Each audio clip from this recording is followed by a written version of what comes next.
I asked my neighbor to look after my plants while I was away for a month. When I came back, strangers were living in my house. I left for a month-long work trip, trusting my neighbor and friend to watch my house. But when I returned early, I found a strange car in the driveway and a family of strangers eating dinner in my kitchen. The air smelled like late summer warm pavement and cut grass as I handed Lisa my house keys. "Just the usual," I said with a tired smile, heaving my luggage into the trunk with a solid thunk. "Water the indoor plants and the garden, and maybe check the mail." Lisa, my neighbor of 8 years, smiled back with that warm, familiar grin of hers. Her salt and pepper hair caught the evening light, making her look almost angelic. "Of course.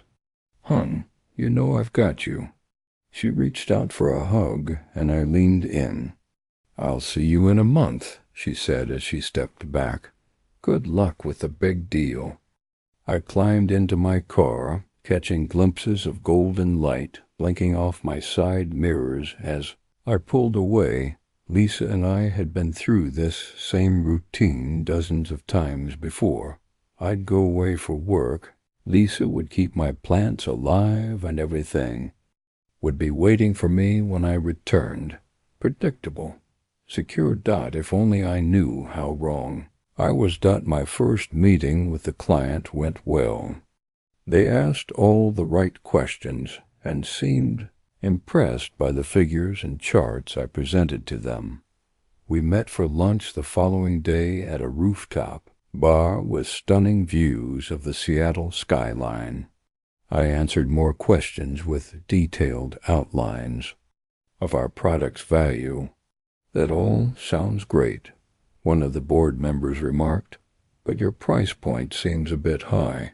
My smile froze on my face. It's never a good sign when a client sets value aside to get stuck on pricing, especially when that client is set to sign a long-term contract that could ultimately be worth millions.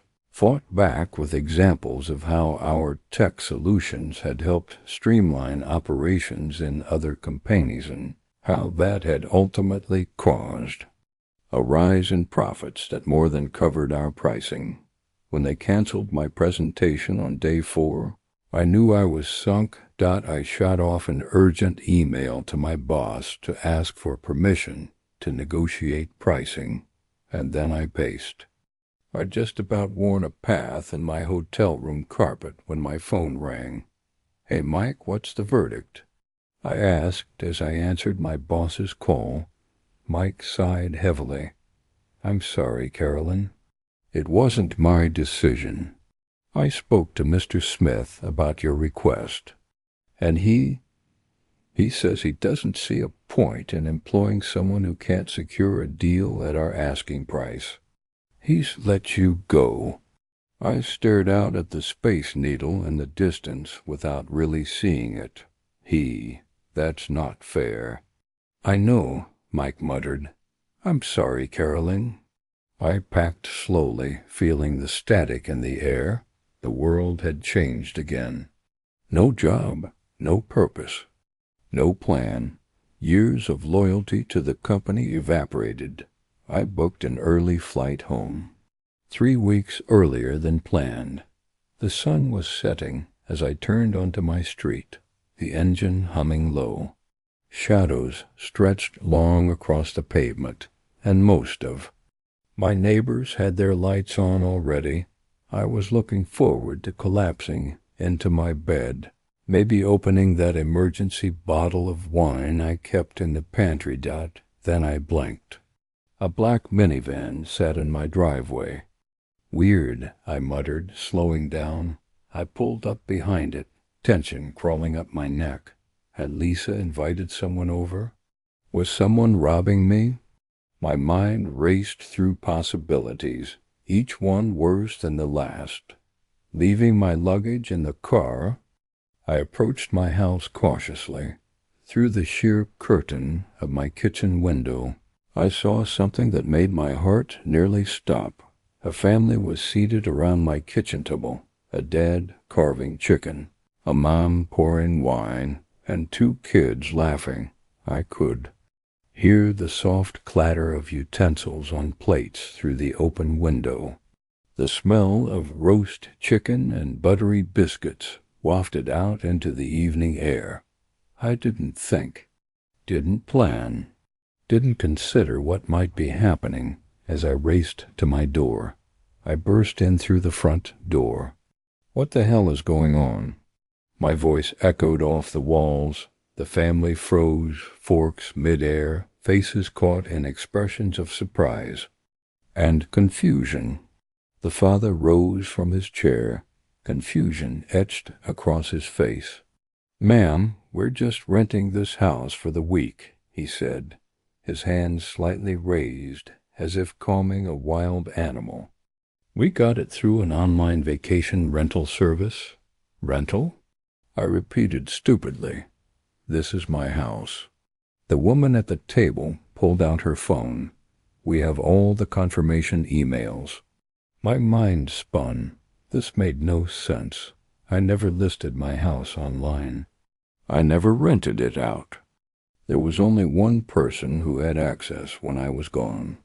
"I'm sorry about this," I told the bewildered family. "There's been a mistake. I need to talk to someone." I backed out of my front door, leaving them gaping and confused, and practically ran across the street to the one person who had my keys. I banged on Lisa's door hard enough to hurt my knuckles. It opened slowly, revealing her familiar face, which quickly transformed from welcome to shock. "You're back, ... she said, eyes wide. "There are strangers in my house, vacationers. What the hell, Lisa?" I didn't recognize my own voice. It sounded distant, detached. Lisa paled. Her mouth opened and closed twice before any sound came out. Her voice cracked when she finally spoke. "I didn't know you'd be back. I only ever did it when you were gone. It felt harmless. You traveled so much." I stepped back, disgusted. The betrayal cut deep, not just because of what she'd done, but because of how casually she'd done it. Years of friendship tainted by deception. "How long, Lisa?" Lisa's face crumpled. She looked down at her feet, unable to meet my eyes. "Since last year. I've always made sure they left before you returned." "You've been renting out my house for a year? You're always gone, Carolyn." "Sometimes for weeks at a time. The house just sits there, empty." "So you decided to make money off it, without telling me, without asking? I'm sorry." "Really, I am. I could have called the police, should have, probably. But what would that accomplish? A messy lawsuit? Neighborhood gossip? More emotional drainage when I was already running on empty? Instead, I made a different choice. We sat across from each other at Lisa's kitchen table. It smelled like lemon cleaner and stale coffee. The clock on her wall ticked loudly in the silence. I didn't raise my voice when I finally spoke. "You owe me." Lisa blinked, confusion passing across her face before understanding dawned. "How much? All of it?" "Every cent of profit you made off my home." I took out my planner, flipped through pages, counted weeks, lips tight, did some quick mental math. 15 grand, more or less. A long pause filled the kitchen. The refrigerator hummed. A dog barked somewhere down the street. Lisa finally nodded. "I'll need some time to get it together." "1 week," I said, "or I go to the police." She agreed, and I took the money in silence 7 days later, leaving without another word. Our friendship was over, but at least I had something to show for it. Weeks passed. The sting faded into strategy. I used Thekash dirty as it was and combined it with my savings to buy a small apartment on the city's edge. Quiet, functional, mine, a fresh start. "So what are you going to do with the house?" my sister asked one Sunday over brunch. I sipped my mimosa thoughtfully.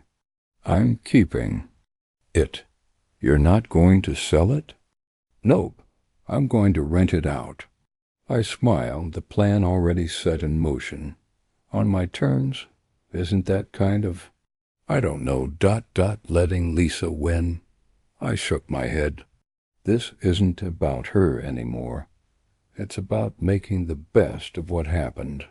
That afternoon, I finished setting up my professional listing on 3 vacation rental sites.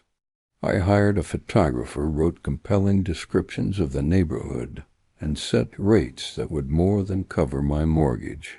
"You sure about this?" my sister asked as we staged the house, arranging fresh flowers and plumping pillows. "Absolutely," I replied, stepping back to admire our work. Sometimes you have to take the thing that hurt you and make it work for you instead. Every weekend after that, a new family stepped into my tastefully staged home.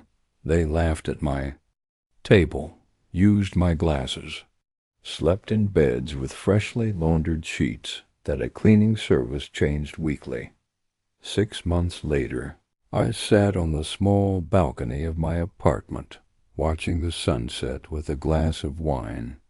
My phone pinged with a notification of another booking. Another weekend filled. Another mortgage payment covered with plenty left over. Lisa still lived across from my rental property. Sometimes, when I visited to check on things, I'd catch glimpses of her watching from her window.